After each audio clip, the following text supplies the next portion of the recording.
by older brothers, and if they were raped by older brothers by their mates, boys likewise, by the way.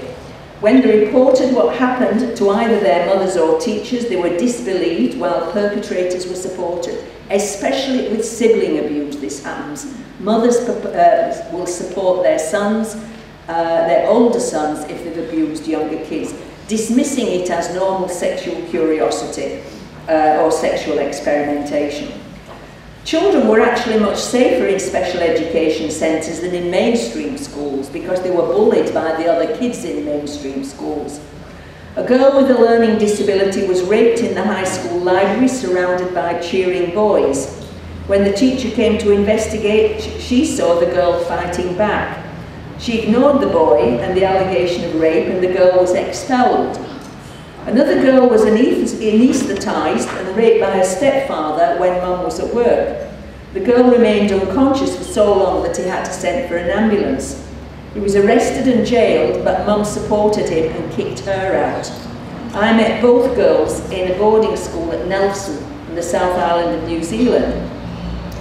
Failure to believe these children reminded me of a survey I did with teachers some years earlier, and I asked what they would do if a girl reported being abused by a member of staff. This was in special education. And despite laws that require them to report abuse, they all said they would alert their accused colleague to the complaint, not police, because, quote, you can't believe kids with intellectual disabilities. They make things up, or they behave sexually and they ask for it. They hoped that if the abuse really happened, it would stop because the abuser now knew that they knew what happened, and I found this has happened a lot in schools. It's wrong. Sex offenders in jail said that they continued with more confidence than ever because they now knew that the teachers were aware of what they did but were not prepared to report it. So they were safe. This increased their power over victims. They could show them then that reporting was useless because nobody would believe them and everybody thought they were liars. In New Zealand, we found 81% of girls with learning disabilities in special education had already been sexually abused by more than one person by the age of 14. In Canada, Susan Hard found exactly the same figure, but amazingly, she introduced sexuality education. Now, I distinguish between sexuality and sex education. Sexuality education is about the body and its functioning. It's not about people having sexual intercourse. She introduced sex education, emphasising the care of the body, and the figure within a short time dropped to 12%, which is lower than for the population as a whole. So children need to know about how their bodies work and the fact that they have to keep some parts private. They need to know what private means. They need to think about it and discuss it. But always make sure that the mouth is included as a private part of the body. It's necessary because of the frequency with which children are used for providing oral sex. The message is that nobody is allowed to put anything yucky or stinky in your mouth. I've never plucked up the courage and said nobody's allowed to put a penis in your mouth, but with younger children, yucky or stinky works. And if they try, you must step back, put out both arms, and say, stop that, it's not allowed. In the 2006 project, looking at safety issues in the lives of children with learning disabilities, we found that 44% of girls had already been raped by males. Only one student referred to being sexually abused by a female, and the perpetrator was another student. All of these allegations had been substantiated. In 2006, we also found 44% of boys with learning disabilities had been sexually abused by older boys, mostly in school toilets and sports changing rooms. And of course, the problem is particularly difficult in boarding schools. These boys were quite happy to tell us about having to wank or provide blowjobs to older students. The problem was so widespread that they regarded it as normal. They had a sex education program in those schools, but they didn't have a child protection program. They didn't report it because they didn't know it was reportable.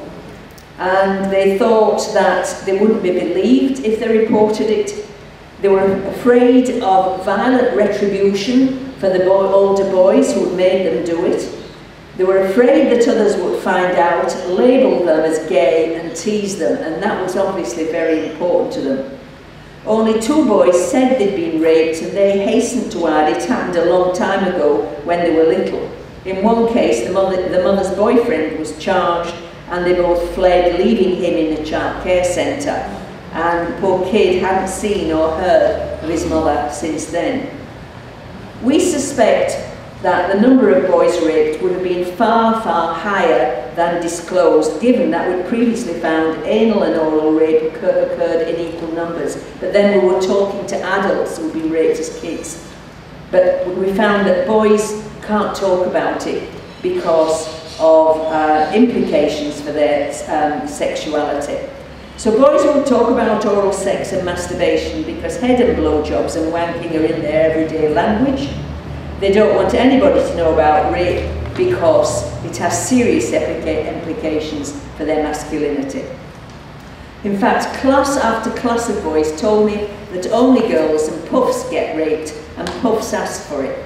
We found that boys confuse homosexuality with pedophiles and pederasts. Pederasts, let me differentiate. Pedophiles are sexually attracted to children and only children. Pederasts are sexually attracted to boys aged 11 upwards.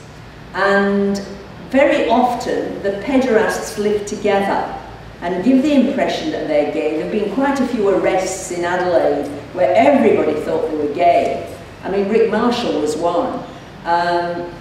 Lots of others have been in the press where everybody thought they were living in a gay relationship, but they've been found to be sexually abusing boys. So this is a problem for kids because they don't distinguish between the two. And so it follows that if you are a boy and get raped, you think it's because you must be a puff and it's your own fault, so you've got to keep quiet. They'll keep it secret, whether invited to or not. Boys don't recognise abuse by women because it doesn't hurt. However, if any of you saw that movie, The Reader, that showed accurately the long-term psychological harm that can result. Female abusers use the same grooming methods as men, the same control, can be just as violent as men.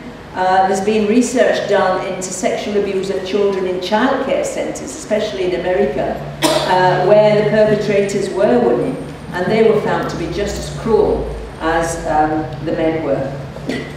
Girls target boys with intellectual disabilities, but the number that we've been able to look at was comparatively small.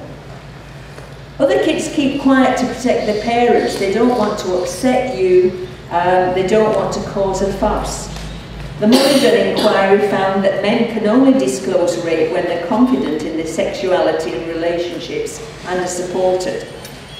In our research, we found that without education for child protection, boys didn't realise that what was happening was wrong and reportable. Offenders present sex as fun, a game, normal, even what real guys do or what people do when they love each other. Their homes are usually full of gear that really appeals to kids. They're recognised as being cool. A bit close to home, but Brandenburg, who worked for Anglicare and allegedly sexually abused hundreds of boys, had a house that was a teenager's dream.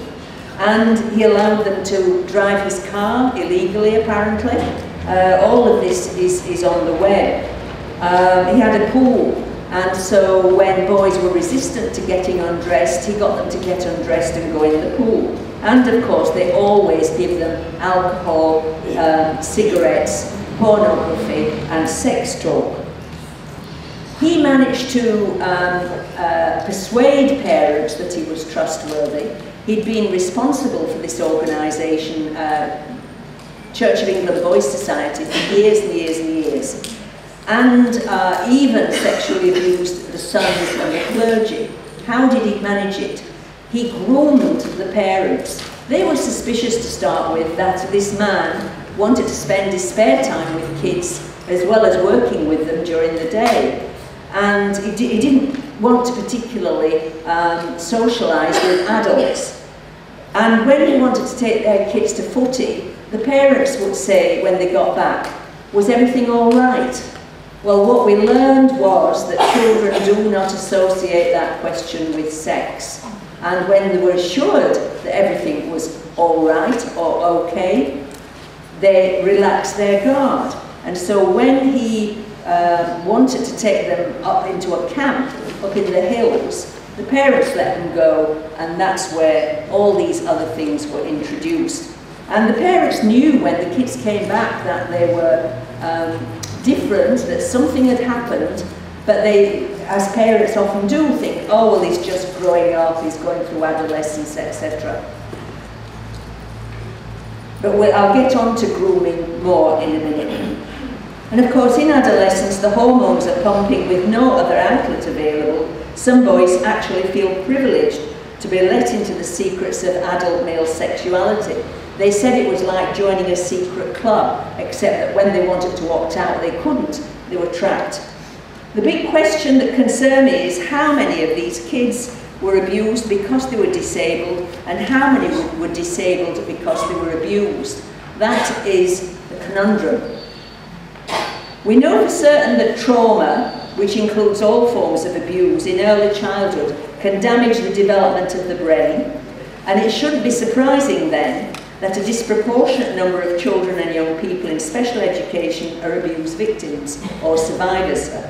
We know that abuse can also cause disabilities. For example, when I was researching at Townsend School, there was a little girl there who was severely disabled and blind as a result of being thrown against a wall when she was a baby.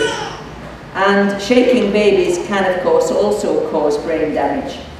In 2006, we investigated what happened after these children had been sexually abused. None had been offered counselling. Parents made no effort to protect them either, and that really surprised me. Some others simply told the kids to steer clear of strangers when they'd already been abused by relatives.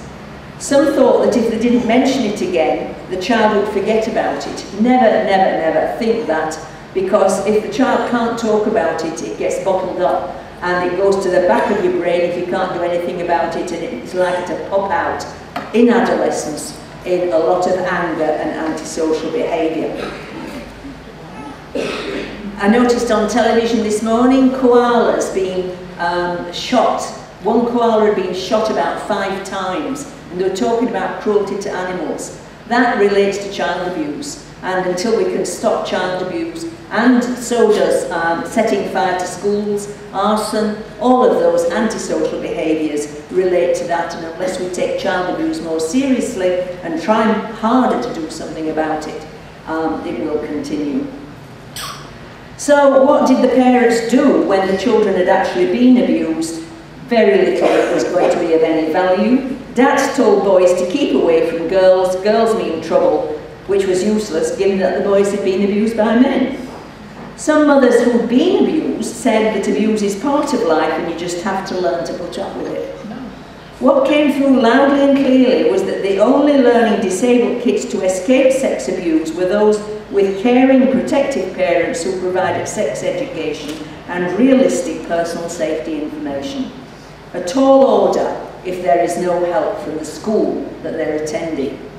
Because most parents don't know what to say, don't know what to do. Why would you if at best you were told to keep away from strangers?